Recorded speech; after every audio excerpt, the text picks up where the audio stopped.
New York strip steak is a cut of beef from the short loin, making it a tender cut of beef, but not as tender as Filet Mignon, nor is it as flavorful as a ribeye steak. It's somewhere in the middle between flavor and tenderness. With rich marbling and robust beefy flavors, New York strip steak pairs best with Cabernet Sauvignon, Bordeaux, Malbec, Shiraz, and Merlot. Our first pairing up is Cabernet Sauvignon and New York strip steak, and I give this 4.5 out of 5 stars.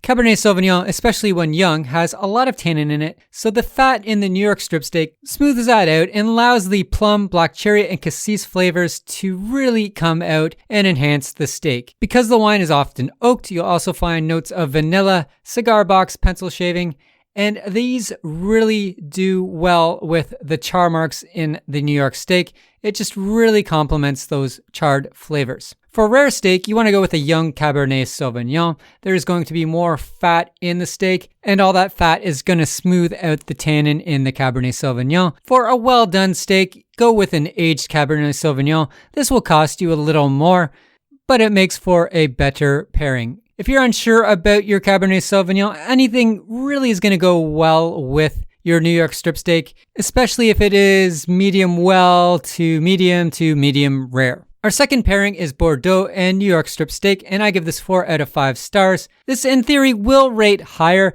It's just a little more difficult navigating the world of Bordeaux. Bordeaux is a blend of 5 grapes, which are Cabernet Sauvignon, Merlot, Malbec, Petit Verdot, and Cabernet Franc.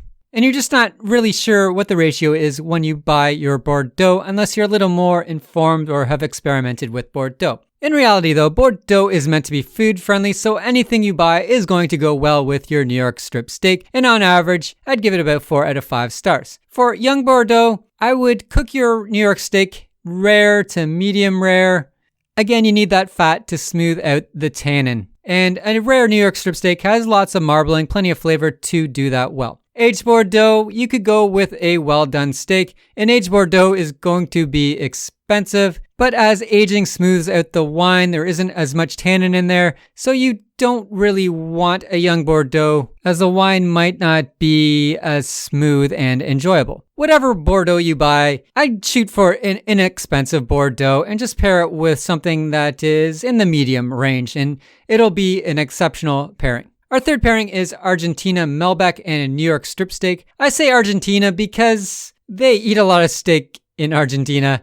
With North America, we eat a lot of hamburgers. They eat steak like we ate burgers. With Argentina Malbec, expect a lot of dark currant cherry flavors with a smoky finish. The finish is short, so this steak goes better with medium to medium well steaks. Right out of the gate or bottle, Argentina Malbec is going to be fruity and smooth, so it doesn't require a lot of fat. With oaked bottles of Malbec, expect to pay more money, but expect more flavor. Our fourth pairing is Merlot and grilled New York strip steak. I give this 4 out of 5 stars. You want a medium-bodied Merlot in this instance. Merlot can be pretty high in tannin. Those instances aren't really that popular, so the popular variant tends to be medium-bodied, where you get plush flavors of cherry and chocolate. Chocolate loves grilled charred flavors. They go well and complement one another, so that's why I give this 4 out of 5 stars. And finally, Australian Shiraz and New York strip steak. I give this 4 out of 5 stars. A French Shiraz is actually a better pairing, but the world of French wines can be confusing to people who are new to wine. Generally, old world wines are labeled by the region, so it might not say Syrah on it. And Syrah and Shiraz are the same grape. With the French Syrah, you tend to get something that's a little more earthier and drier. With Australian Shiraz, you get something that's more jammy and tastes a bit sweet. There's lots of blueberry, raspberry, blackberry flavors in Australian Shiraz that are very jammy, like I mentioned. And this makes it a crowd pleaser, especially among North American audiences. So I do suggest it, even though Australian Shiraz might not go as well compared to French Syrah. You also find black pepper notes in an Australian Shiraz, and this just further enhances the meal. For more wine pairings, be sure to visit my website. The details are below in the description. I have over 10,000 food and wine pairings ranked. Until next time, cheers.